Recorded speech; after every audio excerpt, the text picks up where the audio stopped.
Salut à toutes et à tous et bienvenue dans cette nouvelle revue de presse. On commence en France avec cette une de l'équipe. Où va l'OM? Après l'élimination honteuse en Ligue des Champions face à Bruges mercredi, le club phocéen est dans la tourmente et les prochains jours s'annoncent tendus à Marseille. Selon nos informations, alors que des discussions sont en cours entre la direction de l'OM et l'entraîneur Roberto De Zerbi, l'Italien a demandé à quitter le club. Plus tôt dans la journée hier, Roberto De Zerbi ne s'est pas rendu avec le reste de l'équipe à Clairefontaine pour préparer le match face au Paris FC de ce samedi en Ligue 1. Le temps pour lui de réfléchir à son avenir à Marseille. Selon nos informations, il a demandé à quitter l'Olympique de Marseille. Une demande qui a déclenché des discussions en interne avec la direction olympienne. Dans la Provence, on est revenu sur une campagne européenne ratée. Malgré un bon début avec 9 points en 6 journées, l'équipe de Roberto De Zerbi a flanché dans les moments clés. Des cartons rouges à Madrid et Lisbonne au but tardif encaissé contre l'Atalanta et Liverpool, les Marseillais ont trop régulièrement manqué de sang-froid. Ce qui pose question sur la cohérence du mercato effectué cet été pour le journal régional qui n'épargne personne et pointe la responsabilité de tous, des joueurs aux dirigeants. L'impact de Bruges, écrit l'équipe. Financièrement, l'OM empoche environ 152 millions d'euros,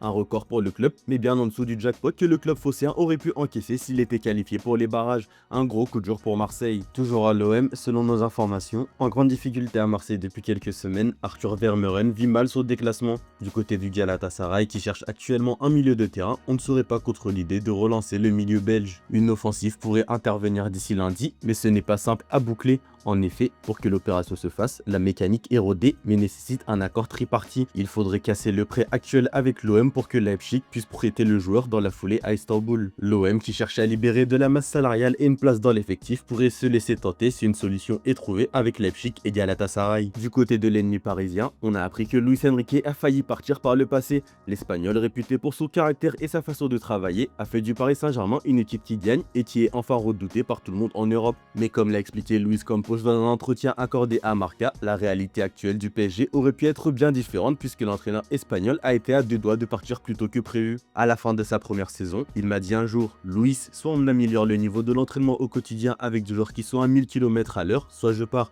Il m'a inculqué cette exigence. Donc aujourd'hui, quand on veut recruter un profil qui nous intéresse, la première chose que j'ai dit aux joueurs, c'est: on te connaît très bien, mais si tu ne t'entraînes pas tous les jours à un niveau maximum, tu peux oublier parce que tu ne vas pas jouer une minute. Et c'est la vérité, a expliqué le Portugais. Toujours concernant le PSG, Lucas Chevalier, mis au défi, peut-on lire dans les pages intérieures de l'équipe. Face à Newcastle mercredi soir, Luis Enrique a encore surpris avec un changement dans le cage et Matvei Safonov qui a démarré la rencontre à la place de Lucas Chevalier. Le quotidien dévoile quelques détails supplémentaires sur ce choix en expliquant que les deux portiers l'ont appris lors de la dernière causerie d'avant-match au tout dernier moment donc. Le journal rajoute que le Français ne s'y attendait pas, qu'il a été un peu touché mais qu'il ne l'a pas forcément mal pris. Il a compris le message qu'a voulu transmettre l'Espagnol, il n'y a pas de poste de numéro 1 garanti et il accepte ce contexte de concurrence. À lui de prouver lors des prochains matchs qu'il débutera dans les cages. Côté blessure, nouvelle rassurante pour Gvara, écrit le Parisien. Sorti sur blessure lors du match de Ligue des Champions contre Newcastle, Kvaratskhelia souffre d'une entorse à la cheville. Mais alors qu'une indisponibilité de 2 semaines était annoncée dans les médias, le Paris Saint-Germain indique que le Géorgien devrait revenir un peu plus tôt et est absent pour seulement 8 à 10 jours. On termine en France avec la Ligue Europa et l'OL premier de la classe. Les Lyonnais ont remporté leur dernier match 4-2 face au PAOK et terminent la phase de Ligue à la première place. Côté lillois, Olivier Giroud a donné la victoire 1-0 au Dog dans le temps additionnel qui permet à Lille de se qualifier pour les barrages.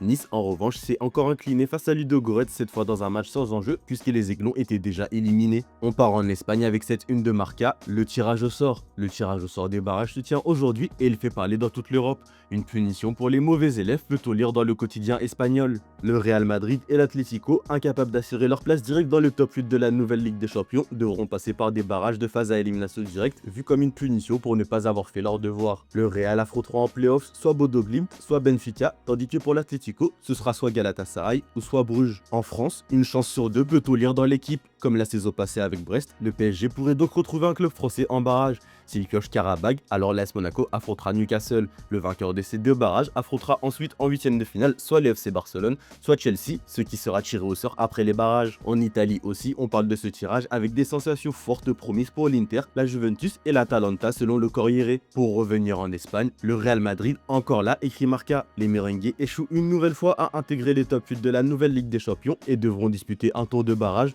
Conséquence directe de 3 défaites lourdes face à Liverpool, Manchester City et Benfica. Une formule qui ne veut décidément pas sourire au roi de la compétition, écrit le journal. On reste en Espagne, mais cette fois du côté de la presse catalane. Joan Garcia est en une de Sport après avoir accordé un entretien au journal. Je veux gagner beaucoup de trophées, peut-on lire. Le gardien catalan, fraîchement arrivé au Barça, exprime sa pleine adaptation au vestiaire jeune et humain des Blaugrana qui lui a facilité son intégration. Il détaille ses routines superstitieuses et son travail intensif sur le jeu au pied, essentiel au style barcelonais, sous la tutelle bienveillante de Flick, De La Fuente et Chesney. Joan Garcia a révélé avoir été surpris par l'impact mondial du Barça et rêve d'une longue carrière sous le maillot du club catalan avec beaucoup de titres, dont une Ligue des Champions. Pour ce faire, ses arrêts ne suffiront pas et il devra aussi compter sur l'efficacité offensive des attaquants blaugrana. Roi des buts, écrit Sport. Le FC Barcelone est la deuxième équipe la plus prolifique d'Europe avec 91 buts, toutes compétitions confondues, derrière le Bayern à 106 buts. Hansi Flick peut compter sur tout le monde devant avec 8 joueurs ayant plus de 10 buts et passes décisives cumulées. Si le trident offensif de la saison passée est moins prolifique, cela a été compensé par la profondeur de l'effectif et la forme des joueurs comme Fermin et Ferran cette saison. Lewandowski établit un nouveau record. Le Polonais arrive en fin de contrat en juin et tout laisse à penser à un départ plutôt qu'à une prolongation, même s'il reste pleinement impliqué sportivement avec le Barça. Contre Copenhague, il a marqué pour la première fois de sa carrière face à ce club, atteignant ainsi 40 buts inscrits contre des adversaires différents en Ligue des Champions. Ce but lui permet d'égaler Lionel Messi comme joueur ayant marqué contre le plus grand nombre d'équipes différentes dans la plus prestigieuse des compétitions européennes. Toujours au Barça, le club a signé un accord à plusieurs millions d'euros, nous révèle Mundo. Le FC Barcelone a scellé un accord millionnaire pluriannuel avec des investisseurs émiratis pour prêter sa marque à un complexe résidentiel de luxe à Dubaï incluant immeubles, appartements premium et espaces communs. Ce projet inédit pourrait apporter plus de 10. Allez, on part en Angleterre où Bernardo Silva a lancé un avertissement aux rivaux des Citizens après la qualification face à Galatasaray en Ligue des Champions. Notre meilleur est encore à venir cette saison, a déclaré le Portugais. Pep Guardiola a reconstruit l'équipe avec 12 recrues en 13 mois, apportant 109 énergie et talent pour remplacer une équipe qui était victorieuse mais usée. Dans l'autre club de Manchester, les dirigeants de United sont divisés sur l'avenir d'Harry Maguire, 32 ans, en fin de contrat en juin et sans offre de prolongation à ce jour. Sir Jim Ratcliffe hésite à lui offrir un nouveau bail, préférant miser sur le jeune duo Lenny Yoro et Hayden Even, complété par Lisandro Martinez et Matthijs de Ligt. L'anglais, ouvert à une baisse de salaire, privilégie de rester à Old Trafford pour booster ses chances en sélection malgré des discussions avec des clubs européens. Toujours à United, le club a écarté l'idée d'un recrutement de Cole Palmer cet été, le jugeant trop cher et non prioritaire. Les Red Devils se concentrent sur un milieu défensif pour remplacer Casemiro partant, avec sur la liste Adam Wharton, Elliot Henderson ou Carlos Baleba après 155 millions d'euros dépensés l'été dernier sur Cunha et Mbeumo. On termine ce tour de la presse en Italie où Luka Modric veut offrir une qualification en Ligue des Champions à l'AC Milan pour prolonger son aventure chez les Rossoneri.